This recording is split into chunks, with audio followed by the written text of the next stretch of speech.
if I can sit in a chair here at Esalen and describe what's happening back in my home in Palo Alto, it shows that my awareness is able to transcend our ordinary understanding of distance.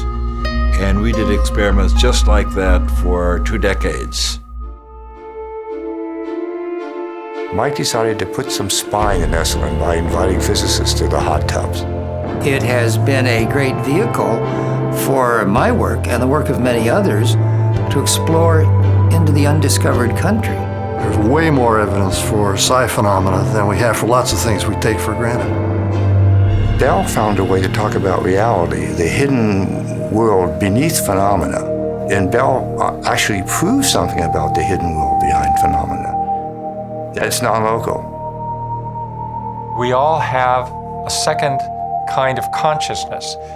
That subliminal self is also in touch with the cosmic reality around us.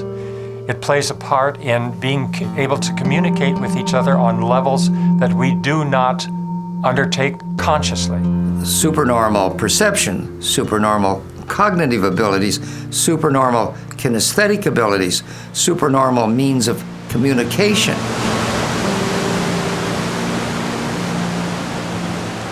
The psyche of each of us is really ultimately commensurate with all there is.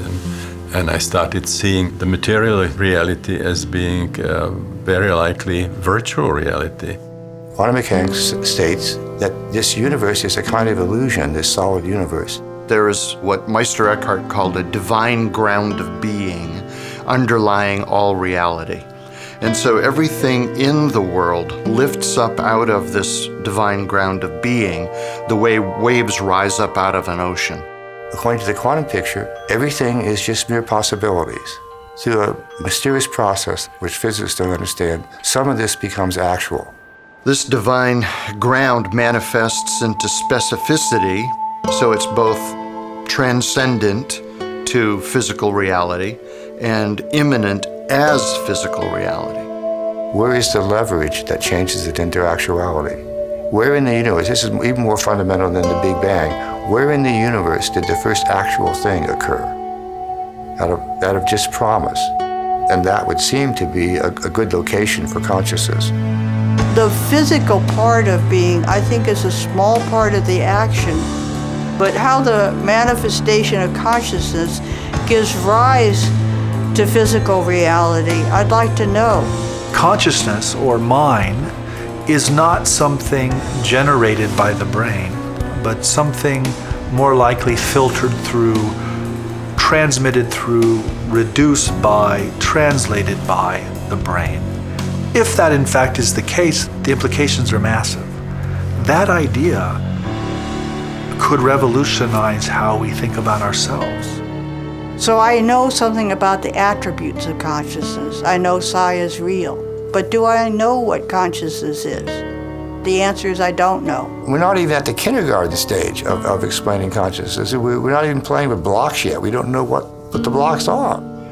We're just, goo, goo, goo, da, da, da. That's a stage of consciousness research, even among physicists.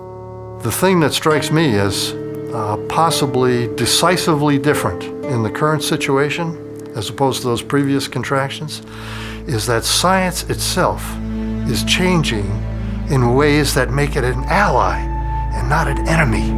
It's wrong to assume that science has somehow shown that all spirituality is nonsense. There are actually things that happen, the psychic kinds of things that we have first-class laboratory evidence for, and they're the kind of things like telepathy that you would think a spiritual being might have. So it's reasonable to be both scientific and interested in the spiritual. These ideas that have been birthed or nurtured at Esalen are ideas of hope, and they're ideas of the future.